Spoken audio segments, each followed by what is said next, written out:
इस चराचर जगत के अंदर जब हर कोई सब कुछ समय सीमितता के लिए आया है, कोई ऐसा नहीं है जिसके पास समय ज्यादा हो, न कम है न ज्यादा है।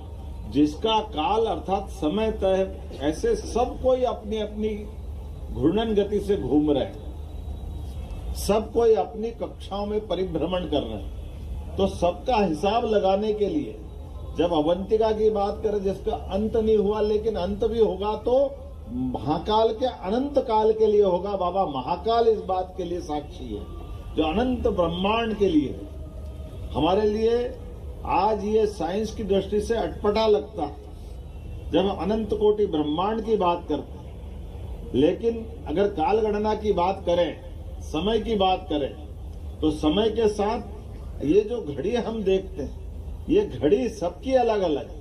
हमारे ग्रह से हमारी घड़ी सूर्य की परिक्रमा के आधार पर हमारे समय की सिद्धता बताती है, लेकिन ये समय के सापेक्ष होने में हमारे लिए न्यूटन ने गुरुत्वाकर्षण का नियम भले ही दिया होगा, लेकिन गुरुत्व का सच्चा अर्थ तो हमारा हजारों साल से जानते हैं। गुरुत्व मतलब गुरु यानी बड़ा और शिष्य मतलब छोटा, तो सदैव बड़ा आकर्षित करता छोटे को। इसलिए चंद्रमा परिभ्रमण करता है पृथ्वी का, गुरुत्वाकर्षण के कारण वो हमारी कक्षा के बाहर नहीं जा सकता है। इसी प्रकार से पृथ्वी परिभ्रमण करती है सूर्य का सौर मंडल परिभ्रमण करता गैलेक्सी में, गैलेक्सी परिभ्रमण करती कहीं और। ऐसे छोटे से छोटे अपने शरीर के अंदर भी अणु, परमाणु, न्यूट्रॉन, प्रोटॉन, इलेक्ट्रॉन सब कोई घूर्णन कर रहे हैं, सब गतिमान है, लेकिन सबकी गति नियत है और सबका समय नियत है। न गति बढ़ती घटती है, न समय घटता बढ़ता है। इसलिए कालों के काल महाकाल के इस प्रांगण में परमात्मा की दया से आज स्वर्ण की तरह शिखर जो जगमगाते दिख रहे हैं, क्या आनंद आ रहा है। ऐसा लग रहा है कि स्वप्न से सुंदर महाकवि कालिदास ने जो कल्पना की है वह ऐसे ही नहीं की होगी। कोई भी आप इस बात को देख करके रचनाओं के श्लोक के मर्म को समझेगा तो कितना अच्छा लगेगा। मुझे आनंद है। ये रुद्र सागर है। रुद्र कौन है? रुद्र चास्टिन का लड़का है। चास्टिन कौन है? शक के बाद हुण आए, और हुण आकर के उन्होंने भी इस धरती से प्रभावित होकर के भागवत धर्म को अपनाया, अपने धर्म को अपनाया, वो यहीं के होके रह गए। तो उनके बेटे का नाम रुद्र है। रुद्र सागर बाबा महाकाल की सेवा में समानांतर नदी के किनारे नदी का स्वरूप बनाते हुए इस बाबा महाकाल के प्रांगण को जल से केवल महाकाल को नहीं, इसकी रचना कितनी अद्भुत है कि यहाँ से इसकी पाल बंद होती है और नदी से वर्तमान में रेल लाइन डल गई तो पानी आना बंद हो गया। जब ये रेल लाइन नहीं थी तो सीधा नदी का जल इसमें आता था और यहीं से आकर के फिर घूमते हुए नदी का जल यहाँ से सीधा हमारा जिसको क्या बोलते हैं दूध तलई पुष्कर सागर से आगे बढ़ेगा तो क्षीर सागर, और क्षीर सागर से आगे जाएगा तो गोवर्धन सागर, और गोवर्धन सागर से आगे जाएगा तो सीधा गंगा घाट के पास से होता हुआ विष्णु सागर से निकलते हुए गंगा घाट। अब कल्पना करो बीच में अवंतिका बाबा महाकाल की नगरी, और ये पूरी जल की परिधा, चारों तरफ से दुश्मन कई किलोमीटर दूर तक रोकने के प्रबंध होते हैं। वहां रुक जाए अच्छी बात है, कोई बात नहीं। रुकते शहर के अंदर चारों तरफ जल की परिधा से इस जल के साथ शहर की सुरक्षा के प्रबंध किए गए। ये महाराज रुद्र सागर के समय की बात है। और ऐसा नहीं है, केवल वो नहीं, अपना इतिहास कितना गौरवशाली है। चंड प्रद्योत राजा सूरसेन यादव 5000 साल पहले भगवान कृष्ण के ससुर, जहां उनकी अपनी बेटी मित्रवृंदा से उनका विवाह हुआ, उसका संबंध उज्जैन से आता है। 2500 साल पहले प्रद्योत, जिनके गुस्से के मारे दुनिया थर्राती थी, इसलिए उनका नाम चंड प्रद्योत हुआ। जो चंड के माध्यम से एक तरह से वो उनकी अपनी एक त्वरित गति से काम करने की उनकी मेधा अलग प्रकार से जानी जाती थी। 2200 साल पहले सम्राट अशोक 10 साल गवर्नर रह करके उस काल में पूरे भारतवर्ष का वर्तमान का एशिया का हिस्सा अगर मान ले तो यहाँ से कुमार अर्थात युवराज यहाँ राज्य गद्दी पे बैठते थे, मुख्य गद्दी पे पटना से सम्राट बैठते थे। तो जब अशोक यहाँ से गए तब तक उनके 400 भाई थे और 400 भाई बिंदुसार के उत्तराधिकारी अशोक बने और अशोक के पुत्र और पुत्री यहीं पे यहाँ से अपने धर्म के प्रचार प्रसार के लिए श्रीलंका गए। मुझे इस बात का गौरवशाली पक्ष हमको ये जो बात है ये भी मंच के पीछे से हमारे मित्र सुवेन जी ने भी बताया कि हमारे यहाँ सभी प्रकार के पर्यटन को बढ़ाने की जरूरत है। ऐसे में बौद्ध टूरिस्ट का भी बड़ा केंद्र उज्जैन हो सकता है। बौद्धिस्ट टूरिज्म को बढ़ाने के लिए भी उस इतिहास को जीवंत करना पड़ेगी जो अशोक से जुड़ता है, जो हमारे गौतम बुद्ध भी हमारे अवतारों में से माना गया है, उनके लिए भी वही भाव हमारे मन में है। तो इस नाते से जब हम गौतम बुद्ध से जुड़कर देखते हैं तो दुनिया का सबसे बड़ा धर्म अगर कोई है तो वास्तव में बुद्ध धर्म है। और बुद्ध से बात करते हैं तो कितना अच्छा लगता है। भूटान नरेश भी आके प्रयाग में कुंभ स्नान करते हैं, वही तो परंपरा है, वही तो आनंद आता है कि जब हमारे अड़ोस पड़ोस के कई कारण से किसी न किसी कारण से हमारे संबंध जुड़ते हैं, उसका एहसास हमको होता है। जब आज बाबा महाकाल की बात आ रही तो लगातार अब जिस प्रकार के विकास के कामों के हमारे ये प्रतिमान पूरे होते जा रहे हैं, इनके नामकरण की आवश्यकता भी पड़ रही। इसलिए हमने कहा कि बाबा महाकाल की आभा को, कीर्ति को, प्रसिद्धि को अमर कर दिया महाकवि कालिदास ने। लेकिन महाकवि कालिदास किनके दरबार में थे? तो सम्राट विक्रमादित्य के। सम्राट विक्रमादित्य कहाँ रहते थे? बाबा महाकाल के पास में। तो ये जो वर्तमान का महाराजवाड़ा है इसका पुनर्निर्माण हुआ। मूल महल तो विक्रमादित्य काल का है, पुरातत्व की दृष्टि से वो प्रमाण मिलते हैं। इसलिए हमने कहा ये टूरिज्म अपना ये अगर ये स्थान बना रहा है तो इसको विक्रमादित्य से जोड़कर रखा जाएगा। ये मैंने बताया है कि विक्रमादित्य का महाराजवाड़ा है। ऐसा बोलते ही हमको वो काल याद आता है कि यहाँ जितने राजा उज्जैन में हुए, जो हुए वो सम्राट से कमतर नहीं है। ये अलग बात है कि उनने अपने आप को सम्राट नहीं माना। ये उसी प्रकार से जैसे यशस्वी प्रधानमंत्री अपने आप को प्रधान सेवक कहते हैं। इसका मतलब वो प्रधानमंत्री का पद तो गौरवान्वित कर ही रहे हैं, लेकिन उनकी विनम्रता है कि वो अपने आप को प्रधान सेवक कहते हैं। ये हमारे गणतंत्र की अलग प्रकार की अनुभूति भी है और गौरव और गर्व भी है। हमें इस बात का आनंद है। ये परंपरा विक्रमादित्य के काल से नहीं और पहले से जाओ। भगवान कृष्ण ने भी कंस को मारने के बाद गणतंत्र की स्थापना की। इसलिए भगवान ने गणतंत्र के लिए कंस को मारने के बाद महाराज उग्रसेन को बिठा दिया। कौरव पांडव के उस भीषण युद्ध में भी वो चाहते तो आप उनकी निगाह के सामने सब हो रहा था, लेकिन राज्य गद्दी नहीं चाहिए, गणतंत्र चाहिए। इसलिए उस समय भी गणतंत्र की स्थापना की। उनने भी अपने बाद उनके पुत्र को नहीं बिठाया। भगवान कृष्ण ने अपने पुत्र को राजगद्दी पे नहीं बिठाया क्योंकि गणतंत्र की स्थापना करते थे। तो ये हमारी धरती जो शिक्षा उज्जैन में सांदीपनि आश्रम से मिली वो सच्चे अर्थों में गणतांत्रिक व्यवस्थाओं को सिखाने वाली व्यवस्था है। जनतंत्र को गौरवान्वित करने वाली हमारी शिक्षा पद्धति है। मुझे इस बात का आनंद है जब हम विक्रमादित्य से वो काल जोड़ रहे हैं। राजा सूरसेन यादव से तो हमने कहा कि ये जो होटल के कक्ष बनेंगे इनके नाम भी उनके साथ जोड़े जाए। इसलिए ऐसा लगता है अशोक के नाम पर अभी उज्जैन में कुछ नहीं है। तो ये मुझे लगता है बाबा महाकाल के सेतु का नाम सम्राट अशोक पे करना चाहिए ताकि इस माध्यम से ये इतिहास भी जाए कि हाँ अशोक उज्जैन से आए थे। आपको ध्यान होगा जो हमने महाराज ये जो अपना महामठ जो द्वार बनाया उसमें उज्जैन के सारे गौरवशाली इतिहास को प्रतिमाओं के माध्यम से बताने का प्रयास किया कि सारे इतिहास केवल कागज पे लिखने से पर्याप्त नहीं होता है, इतिहास को प्रतिमाओं के अंकन से भी बताना चाहिए। इसलिए उज्जैन के ज्ञात इतिहास 5100 साल पुराने राजा सूरसेन यादव की स्मृति में वो द्वार की हाइट 51 फीट की है। प्रत्येक 100 साल को 1 फीट के अंदाज में निकाला।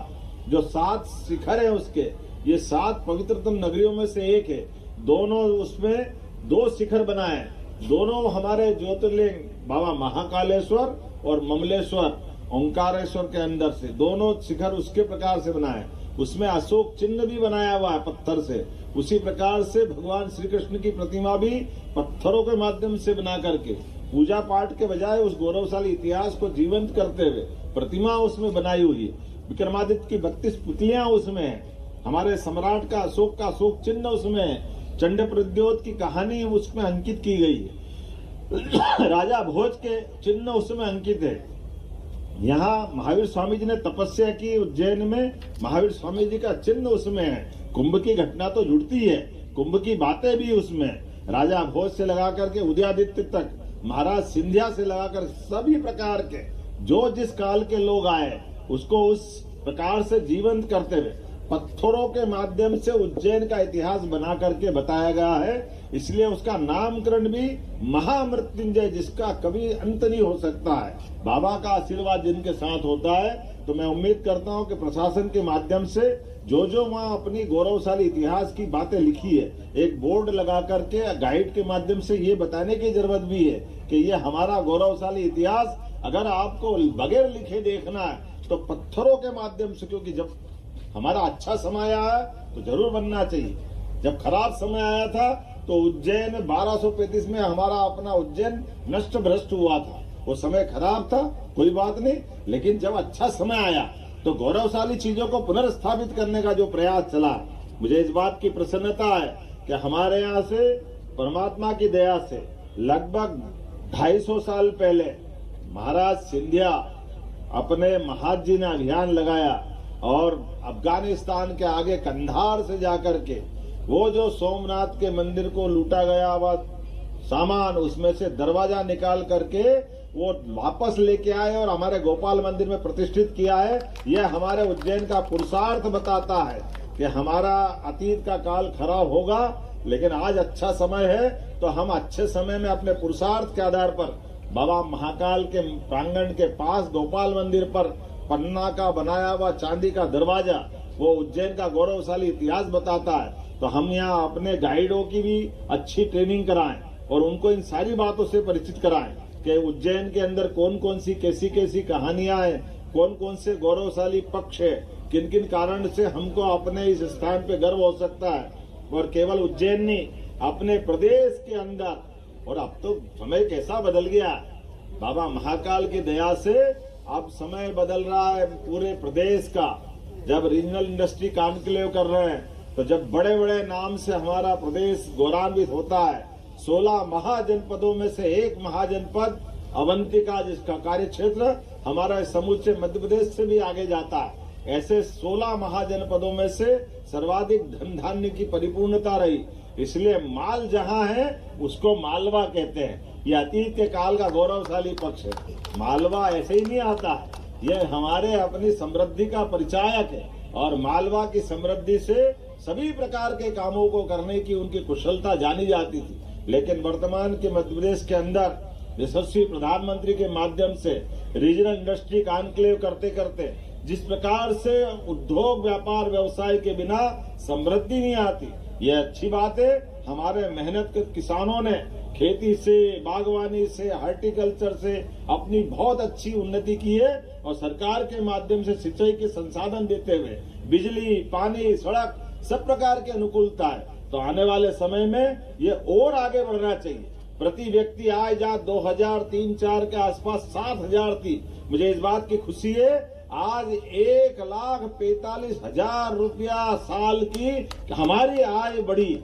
एक अपना आप में ये बड़े रिकॉर्ड है। और केवल इतना ही नहीं, ऐसे अलग अलग सेक्टर में मैं बहुत सारे सेक्टर बता सकता हूँ, लेकिन आज बाबा महाकाल के माध्यम से जब हम यहाँ बात कर रहे हैं अवंतिका की, जिसका कभी अंत नहीं हो, तो एक प्रतिकल्पा जो हमेशा कल्प के आधार पर हर बार नवीनीकृत, कौन सा पक्षी विदेश का क्या बोलते हैं उसको, जो है फिनिक्स, जो राख से, अब पता नहीं वो फिनिक्स जिंदा होता है कि नहीं, हमको नहीं मालूम, लेकिन अवंतिका को जिंदा होते अपनी आंखों से देख रहे हैं। यह हमारे लिए गौरवशाली पक्ष है, जिसका अपना वैभव हमारी आंखों के सामने 10-12 साल में उज्जैन जो बदला है, जो समय बदल रहा है। और अभी तो ये लाइटों के माध्यम से इनके शिखर जगमगा रहे हैं। मुझे ध्यान में आता है जिस प्रकार से उज्जैन में इंडस्ट्रियां लग रही है, वो समय दूर नहीं है जब स्वर्ण शिखर में आज चमचमाते दिखाई देंगी। इस आनंद में डूबेगा उज्जैन, और उज्जैन नहीं पूरा प्रदेश यशस्वी प्रधानमंत्री के नेतृत्व में भारत की पहचान दुनिया के अंदर सोने की चिड़िया के नाते से थी। जिस प्रकार से मोदी जी का जोरदार अभिनंदन करो, अमेरिका जाकर के उन्होंने भारत के हितों का, भारतीयों के हितों का दुनिया के परिप्रेक्ष्य में एक विश्व के सबसे बड़े सबसे धनी, सबसे सक्षम देश के प्रधानमंत्री, देश के राष्ट्रपति, हमारे प्रधानमंत्री के लिए कितना गौरवान्वित करने वाला पक्ष। बैठने के लिए वो दृश्य देखो तो बार बार मैंने कम से कम 50 बार देखा होगा। जब ट्रंप कुर्सी सरकारा मोदी जी के लिए, अपने को तो लगा जिंदगी सफल हो गई अपनी। ये आनंद आया है कि हमारे अपने नेता का, वो केवल हमारे नेता प्रधानमंत्री नहीं है, वो हर भारतीय की आत्मा उनके साथ जुड़ी हुई है। हर एक व्यक्ति के साथ वो देश के 145 करोड़ देशवासियों के एक प्रतिमान के रूप में वहां है। ऐसे में आज इस अवसर पर हम सब आनंद से झूम रहे हैं। तो बाबा महाकाल की कृपा से आने वाले समय में इस प्रकार के विकास के सिलसिलों में पूरे प्रदेश में सौगातें मिलती रहेगी।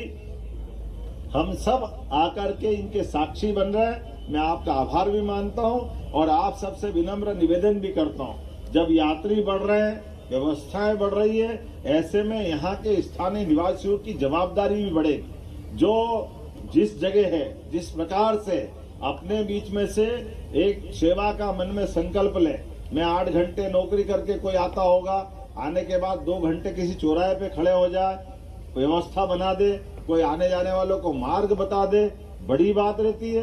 कुछ फर्क नहीं पड़ता है, कोई अलग अलग प्रकार के रेलवे स्टेशन, बस स्टैंड की तरफ चले जाए, प्रशासन से भी कोई तालमेल कराएंगे कि ये जो हमारे यहाँ के स्थानीय नागरिक लोग आने जाने वाले पर्यटकों को लेकर के, आने जाने वाले तीर्थयात्रियों को लेकर के अपनी भूमिका कैसे निभा सकते हैं, अलग अलग प्रकार से क्या सेवा कर सकते हैं, इन कामों को करेंगे। अदरवाइज भौतिक रचना तो बहुत बड़े बड़े देशों में बहुत सारी जगह है, लेकिन भौतिक संरचना से काम नहीं चलता।